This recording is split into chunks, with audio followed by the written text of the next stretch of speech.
Yeah. Just got off a call with a returning citizen. We were talking, and I felt I had to bring this to the social media world about housing. Let's talk housing, right? So this is potentially what it looks like. So first and foremost, let me say Asheville is the most recovery friendliest city in the state of North Carolina. One of the most recovery friendliest cities in the nation. You dig? In the top 3 in the southeast. I be knowing I'm connected like that. You dig? And so a lot of people like to come here and start their life over, whether it's coming from the penitentiary or whether it's going to a treatment center. You know, we got a whole lot of treatment centers too to choose from. You dig? A lot of halfway houses, Oxford houses popping. You know, a lot of people like to come here. And the conversation I just had with this returning citizen, let me put my shades on. The conversation I just had with this returning citizen, we was talking about like getting your own place. Now I'm gonna keep it all the way G. You know, I ain't gonna never lie anyway. I ain't finna lie about nothing. Be so excited about being like a truth teller. But anyway, so I was telling this person, I say, look, typically what it look like when you come here, people come here, they stay in the halfway house. They stay in that halfway house for a little bit of time. You know, they stack their money. Sometimes they get a second job. They take care of their recovery. I always make sure to let folks know you got to take care of your recovery. You know, I don't let that ever not come out, because I don't want people to just get all into this chasing money piece, because the love of money is the root of all evil. And so I tell them, like, look, you know, people come over here, they might get a second job, take care of their recovery, stay in that halfway house, you know, stack their money, work on their debt to income ratio. I always mention some financial literacy components, you dig, because at the end of the day, like, your credit score matters, you know. And while you stand in that halfway house, you could be building, you dig. These people was about to walk in the middle of the road, but while you stand in that halfway house, you building, and you getting your credit score right, debt to income ratio, all that stuff like that, you dig, rental history, work history. And I let people know, like, what the process looks like, because it's a process.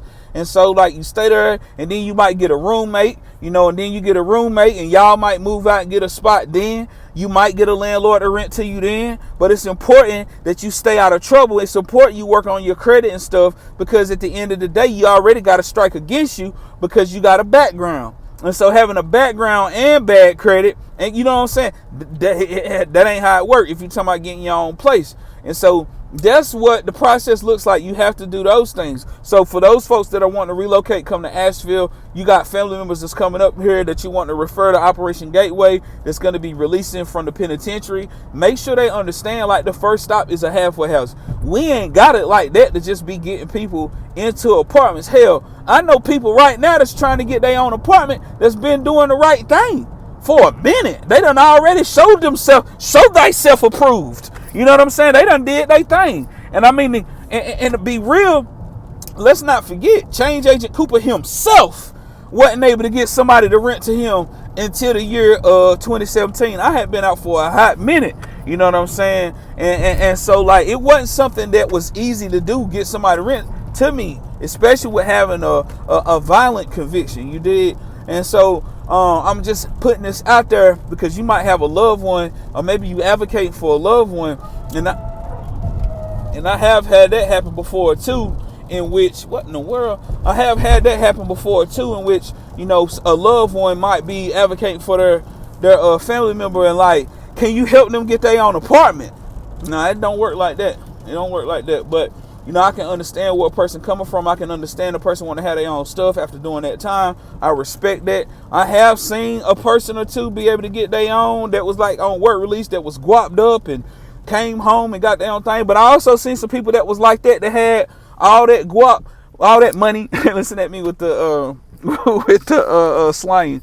But I've seen people that have all that guap, and when they touch down, they get their own spot. This, that, and the third, they stay isolated, chasing a bag and crash out. I done seen that happen a couple times. So ain't nothing wrong with staying in no halfway house, but that's what the process typically looks like. A person will get out, they'll stay in a halfway house, they'll be paying for a room. Are the prices reasonable? Are the prices fair? I don't know. I don't run no houses. I don't own no houses, so I don't know what like the profit margin need to look like and all that stuff like that. So I can't really say if it's fair or if it's right. But I know one thing: we advocate for getting people living wage jobs and building programs that help them out with housing for that reason. But halfway house, stay in the halfway house, work on your credit, stack your money, because the halfway house still gonna be cheaper than getting your own apartment. And so, stack your money, work on your credit score and stuff like that. Maybe get a roommate. I'm not going to promote people shacking up, but, I've seen people move in with their significant other, and then they split. Then you got somebody splitting the bills and all of that stuff, partnership, and then, you're able to start talking about owning the house. Shout out to On Track Financial. That's definitely one of the partners that we deal with on the regular. Send people to them. They actually got a new cohort starting soon. If it hadn't started, it's an online training that help people prepare for buying a house and all the things that's required. We've had a couple of people buy houses with Habitat that had been out for some years and worked on all the things that they needed to work on to be able to move forward with that amazing program. But yeah, man, it all starts with the halfway house, and it's just not a realistic expectation that Operation Gateway will be able to get somebody directly into an apartment directly out of prison. They don't work like that, and the halfway house process is a good one. If you ask me, that my 2 cents, because you got that camaraderie. A lot of people ain't never lived on their own, so they get a chance to work on doing their own laundry and shopping for groceries and stuff like that, being independent, because you want to be all the way 100 when you get with somebody anyway, because it ain't no 50-50 plus is 100. You need to come as one, and 2 people join together, and then it's 2. And when you get married, it need to be 3, because, you got to have a 3-cord rope that ain't easily broken. But now I'm about to take y'all to church. You already know something was going to pop out about Jesus and doing it right. Come on now, somebody. Man. But yeah.